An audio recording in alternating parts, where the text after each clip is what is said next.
সুপ্রিয় দর্শক, সন্দীপ 71 চ্যানেলে আপনাকে স্বাগত জানাচ্ছি। আমরা আজকে ভিডিওতে দেখব কিভাবে সরকারি কর্মকর্তারা নিজেদের ইউজার আইডি এবং পাসওয়ার্ড ব্যবহার করে জিপিএফ কর্তন বাড়াবেন অথবা কমাবেন। একজন কর্মকর্তা চাইলে নিজেই নিজের জিপিএফ কর্তন বাড়াতে অথবা কমাতে পারেন। তো আজকের ভিডিওতে আমরা তাই দেখব। প্রথমে আমরা যে কোনো ব্রাউজার ওপেন করে আমরা আইবাসের লগইন পেজ ওপেন করব। তো লগইন পেজে আসার পর আমরা প্রথমে ইউজার আইডি এবং পাসওয়ার্ড এন্ট্রি করব। ইউজার আইডি পাসওয়ার্ড এন্ট্রি করার পর আমরা নিচের যে ক্যাপচার আছে সেই ক্যাপচারটা পূরণ করে আমরা লগইনে ক্লিক করব।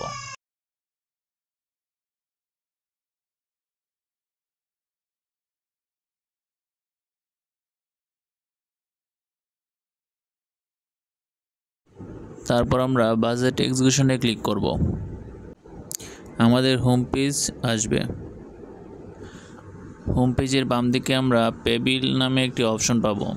সেই পে বিলে বিল সাবমিশনে আমরা ক্লিক করব।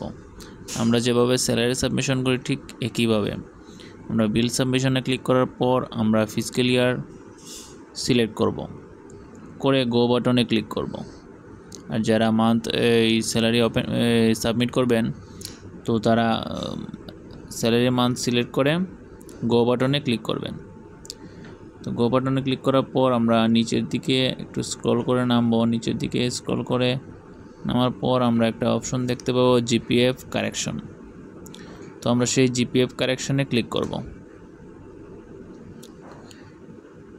জিপিএফ কারেকশন ক্লিক করার পর আমরা দেখতে পাবো অর্থ বিভাগের একটি নির্দেশনা আছে, যে অর্থ বিভাগ সাম্প্রতিক নির্দেশনা অনুযায়ী কর্মকর্তাগণ জুলাই মাসে ইনক্রিমেন্ট পাওয়ার পর বার্ষিক বেতনের 5 থেকে 25% হারে জুলাই মাসে ভবিষ্যৎ তহবিলের চাঁদার হার পরিবর্তন করতে পারবেন। মানে আমরা 1 জুলাই যে ইনক্রিমেন্ট পেয়েছি সেই ইনক্রিমেন্টের ভিত্তিতে আমরা 5 থেকে 25% পর্যন্ত আমরা মাসিক চাঁদা কর্তন করতে পারবো, সর্বনিম্ন 5 এবং সর্বোচ্চ 25। তো আমরা যে কর্মকর্তার জিপিএফ কর্তন করব ওনার বেসিক হচ্ছে 30,990 টাকা। তো সেই হিসেবে আমরা ওনার জিপিএফ কর্তন চাইলে আমরা বাড়াতে পারি অথবা কমাতে। তো ওনার আগে ছিল 5,000 টাকা, এখন আমরা 7,000 টাকা করতেছি। তো আপনি আপনার বেসিক অনুযায়ী হিসাব করে আপনি কারেকশন করতে পারবেন। তারপর আমরা নিচের সেভ বাটনে ক্লিক করব। তো সাকসেসফুলি কমপ্লিট হয়ে গেছে।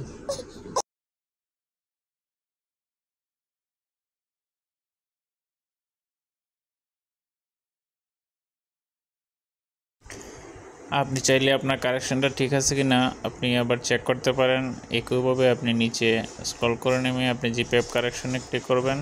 তো দেখবেন আগে যে কারেকশনটা করছেন সেই কারেকশনটা ঠিক আছে কি না। তো ঠিক থাকলে এভাবেই আপনি আপনার জিপিএফ কর্তন বাড়াতে অথবা কমাতে পারেন। তো সর্বনিম্ন আপনি 5% অবশ্যই কাটতে হবে এবং সর্বোচ্চ 25%-25%-এর বেশি আপনি জিপিএফ কর্তন করতে পারবেন না। তো এভাবেই একজন কর্মকর্তা চাইলেই নিজেই নিজের জিপিএফ কর্তন বাড়াতে অথবা কমাতে পারবেন।